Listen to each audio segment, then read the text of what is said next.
everybody, Casey Levere here on Cooking with Casey on the Hushin Levere channel. Today's Thursday rib day. I got a knife and we're gonna cut some ribs. Hey Casey, you wanna cut some ribs up? We're gonna make some ribs Dutch oven style. Whee! This is a sharp knife, do not do this at home. This week we are gonna do ribs in the Dutch oven. I've never done it before, but I've done some research and it should turn out amazing. This is, seriously. And I brought Shay along to pretty much annoy me the whole time. So here we go. Alright, so what you're going to need for this recipe is you're going to need a red pepper, a yellow pepper, and a green pepper. And all you're going to want to do them is hole them, or circle them is what I call it.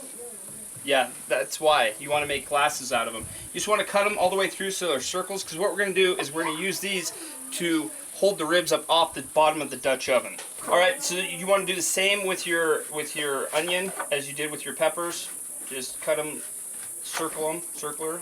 Alright, Shay did a wonderful, beautiful job cutting all these vegetables up in just perfect little circles. Now, what you want to do is you got to prepare our ribs. And the way to do that is we are going to take a rib. This is a pork rib, and this will work on either. We've actually got both. We have pork ribs and we have beef ribs, and we're going to do the same to both. So what we're going to do is Shay is going to take this Dijon mustard, and we are going to apply it to the top, and we're just going to baste it basically, and it will create what they call a mustard seal. Alright, now Shay's hands are somewhat clean. He is going to smear that mustard into the meat. I want to make a nice little layer of mustard, kind of rub it in. What is the mustard? How does it seal it? It will cook, it will kind of crust over, harden up, I guess. And it will also help the rub stick to it that we're going to apply. That makes sense. Plus, this is really good mustard. It has a lot of flavor. You know the old saying, if you mustard one side of your meat, don't forget to mustard the other. Side. We learned that at a young age, didn't we? Oh, scout camp. Yeah. 94. Alright, now that we have our meat mustard, we're going to apply a dry rub. And I know a lot of people like to make their own dry rub, but I didn't have time, and we're up in the cabin in the middle of nowhere with no amenities, basically, right? I'm going to sit in the hot tub when we're done with this. Yeah, but I just picked this stuff up. It's just Grill Master's sweet and smoky rub, but you can look online and find a bunch of really good rubs, but we're going to use this time. So we're just going to apply this right to the meat after we got our mustard on. So you just want to kind of shake it on all over. Nice, nice. That's a nice rubbed rib there. So what we just discovered is once the mustard's on and you have your dry rub, you can't really pat it in because it just comes off on your hands.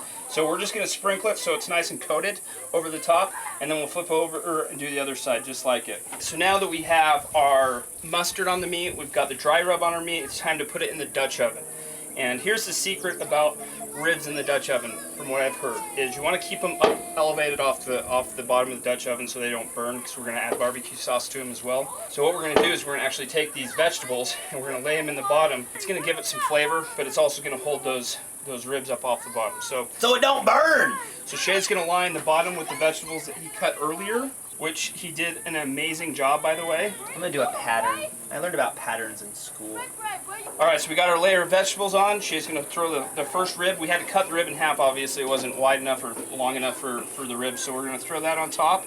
And then all we'll do is add the barbecue sauce right on top of that rib. Barbecue sauce! Just keep it in the middle, because once it warms up, it will coat the sides and go around.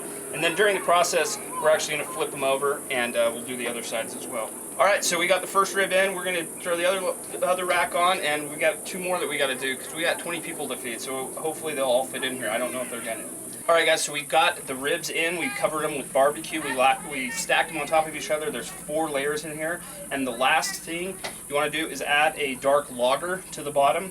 Don't drink it, but just add it to the bottom. It will help keep the moisture in the ribs, and the steam from it will help cook the ribs as well. So, ooh. Are there any other options on those, Case? Yeah, you can get no duels, I guess. But that's the alcohol. That's the just non-alcoholic. About a half of it. You don't want a whole bunch in there, but just enough that it won't cook out. So we're ready to throw them on the coals now, and it will take about, depending on how hot we can get it, about 2.5 hours. So it's a slow process. Yeah, the slower the better, the more tender they'll be for sure.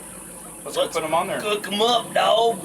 Alrighty, here comes the cooking process. We're gonna cook these babies up at a temperature of 375 degrees Fahrenheit over the course of 120 minutes. Break that down, that's 2 hours. 2. It takes a long time. Basically, we got these coals or briquettes We just lit them up, made a little pile of them. You put it underneath and on top, and this metal, it's cast iron, heavy.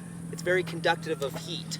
Colette was just making the comment that how do those cook like that? It just seems like they would need more heat. And I sounded exactly like that. And she's like, Shay, when's the ribs gonna be ready, Shay? I want my ribs.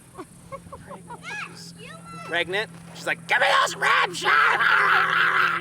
But yeah, you put the heat on top, and then just like the circulation of the moon's gravity pulls in the heat, and it just slowly roasts those babies. It's gonna be delicious. Fast forward time lapse 2.5 hours. Let's check on these ribs and see how they're doing. I hope they're fall off the bone delicious. Oh, them look like dinosaur bones. Oh, look at that. Dude, that smells so good. I can smell the mustard, I can smell the rub, the barbecue sauce, and just a hint of Guinness. No, you can't really smell the Guinness, it's cooked off. But it looks and smells delicious. All right, after 2.5 hours of prepping, cooking, waiting, being patient, these are the most tender, fall off the rib bone deliciousnesses that I've ever had. Get yourself some ribs, get yourself a Camp Chef Dutch oven, and try this at home or in the woods, because it tastes better when you're out in the wilderness. Smells better too. All right, Mom, let me and smell. these are finger licking. Have a bite good. of your ribs? No, Do you mind? Mom, no. don't be so My ribs. selfish. That's No. the one rule. Don't be selfish with your ribs. Let everybody have a bite. Camp Chef quality right here. Kaylee, would you like a rib? Yes. Oh, well then, you came to the right spot because I got lots of them.